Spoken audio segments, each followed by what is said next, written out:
3 കാലഘട്ടങ്ങളിലൂടെയാണ് ഈ സിനിമ കഥ പറഞ്ഞു പോകുന്നത്. അപ്പോൾ അതും നോൺ ലീനിയർ ആയിട്ട് തന്നെ പോകുന്നു. അതിൽ നമുക്ക് ഈ പറയുന്ന പോലെ ഓരോ കാലഘട്ടങ്ങളും വ്യക്തമായിട്ട് പ്രേക്ഷകന് മനസ്സിലാകണം. അത് ഓരോ കാലഘട്ടം, ഇന്ന കാലഘട്ടം, ഇത് കേളുവിൻ്റെ കാലഘട്ടം, ഇത് മണീൻ്റെ കാലഘട്ടം, ഇത് അജയൻ്റെ കാലഘട്ടം എന്ന് മനസ്സിലാകണം. എന്നാൽ അതിന് വലിയ ട്രാൻസിഷനോ അങ്ങനെയുള്ള വലിയ എഫക്റ്റുകളൊന്നും തന്നെ ഷമീർ യൂസ് ചെയ്തിട്ടുമില്ല.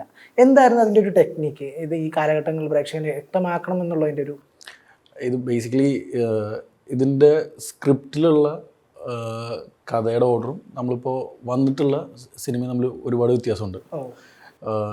ഇപ്പോൾ ഇൻ്റർവെല്ലിനുള്ള മണിയൻ്റെ സീൻ എന്ന് പറഞ്ഞാൽ സെക്കൻഡ് ഹാഫിലത്തെ സീനാണ്.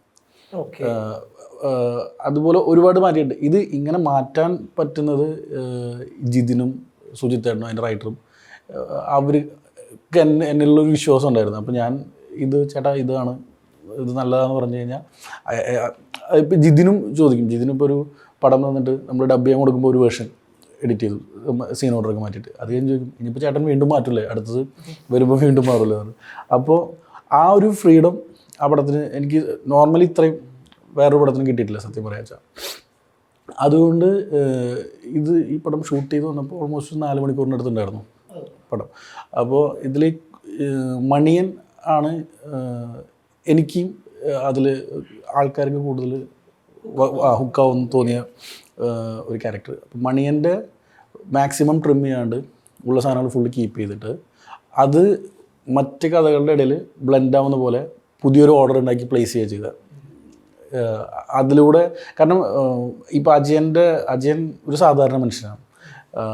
അജയൻ ചെയ്യുന്ന കാര്യങ്ങൾ ചിലപ്പോൾ കുറേ നേരം ഇങ്ങനെ വന്നു കഴിഞ്ഞാൽ ചിലപ്പോൾ ആൾക്കാർക്ക് ബോറടിക്കും. അപ്പോൾ ഈ കുഞ്ഞുങ്ങൾ മറ്റേ മണിയൻ്റെ ഒരു സീൻ പോലും കട്ട് ചെയ്ത് കളഞ്ഞില്ല. കാരണം കട്ട് ചെയ്ത് മാറ്റി വെച്ച സീനൊക്കെയാണ് ഇപ്പോൾ പടം കണ്ടവർക്ക് മനസ്സിലാവും. ഇവനെ വന്ന് കൈ പിടിച്ച് കയറ്റുന്ന സമയത്ത് മണിയൻ്റെ ഒരു ഡയലോഗ് വരും. അതൊക്കെ വേറെ പല സ്ഥലത്തൊക്കെ എടുക്കേണ്ടായിരുന്ന സീൻസുകളായിരുന്നു. അതേപോലെ ഇൻ്റർവെൽ തൊട്ട് അങ്ങോട്ട് പുതിയൊരു ഓർഡറാണ് ഈ പടത്തിനെതിരുള്ളത്.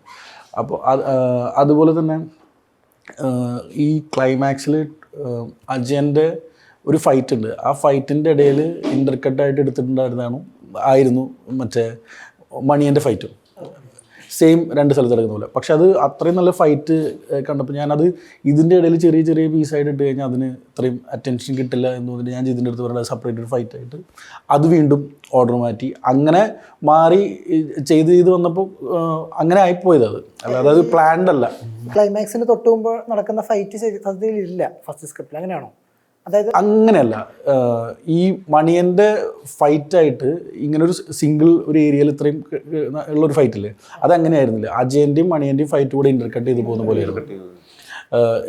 അപ്പോൾ എനിക്കത് സംഭവം ഐഡിയ നല്ലതായിരുന്നു. പക്ഷേ അങ്ങനെ പോകുമ്പോൾ മണിയൻ്റെയും അജയൻ്റെയും നമുക്ക് പൂർണ്ണമായിട്ട് കാണാൻ പറ്റില്ല. ഇപ്പോൾ ഒരു ഷോട്ടിൽ മണിയൻ ഓടിക്കഴിഞ്ഞാൽ അടുത്ത ഷോട്ടിൽ അതേ സ്ഥലത്ത് അജയൻ ഓടുന്ന കാണിക്കും. അത് ഒരു ഏരിയയിൽ ടെക്നിക്കലി കാണാൻ രസമായിരിക്കും. പക്ഷേ സാധാരണ കുറച്ച് ആൾക്കാർക്ക് ചിലപ്പോൾ കാണുമ്പോൾ ഇത്രയും കണക്റ്റ് ആവില്ല. ഇപ്പോൾ മണിയൻ്റെ ആൾക്കാർക്ക് ഇത്രയും മണിയനെ ഇഷ്ടപ്പെടാൻ കാരണം ആ ഫൈറ്റൊക്കെ ഒരു സ്ഥലത്ത് തന്നെ വന്ന് അത് നന്നായി ഷൂട്ട് ചെയ്തതുകൊണ്ടാണ് അത് അത്രയും അങ്ങനെ യൂസ് ചെയ്യാൻ പറ്റിയത്. അതുപോലെ കുഞ്ഞിക്കേളുവിൻ്റെ പോർഷൻസ് ഒരുപാട് ഷൂട്ട് ചെയ്തിട്ടില്ലെന്നാണ്. കുഞ്ഞിക്കേളു അത്രേ ഉള്ളൂ, അത്രേ ഉണ്ടായിരുന്നുള്ളൂ. മെയിനായിട്ട് കുഞ്ഞിക്കേളുവിൻ്റെ അത്ര തന്നെ ഇല്ല, കുറച്ച് സീൻസ് ഒക്കെ ഉണ്ടായിരുന്നുള്ളൂ. പിന്നെ ക്ലൈമാക്സിലേക്ക് വരുമ്പോഴത്തേക്കും ഈ ക്ലൈമാക്സിലെ മറ്റേ സോങ് ഉണ്ടല്ലോ, അതിലും ഇതുപോലെ അജയനെയും മണിയനെയും കൂടെ നേരത്തെ പറഞ്ഞ പോലെ ഇന്റർകട്ട് ചെയ്ത ഒരുപാട് അത് വീണ്ടും റീകണക്ഷൻ പോലെ കുറച്ചായിട്ടിട്ടു. ഇപ്പോൾ ആ വെള്ളച്ചാട്ടത്തിന് മുകളിൽ വന്ന് നിന്നിട്ട് അജയൻ തിരിയുമ്പോൾ അവിടെ മണിയൻ്റെ ഷോട്ട് വരും.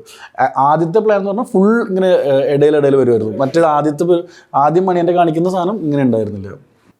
ഇപ്പോൾ എനിക്കൊന്ന് ഇത്രയും കരിയറിനുള്ള ആദ്യമായിട്ടായിരിക്കും 3D ഫിലിമിൽ വർക്ക് ചെയ്യുന്നത്. അതിൻ്റെ ഒരു എക്സ്പീരിയൻസ് എങ്ങനെയാണ്? അല്ലല്ല, ഇത് പ്രോപ്പർ 3D ഷൂട്ട് ചെയ്തിട്ടുള്ള സിനിമയല്ല.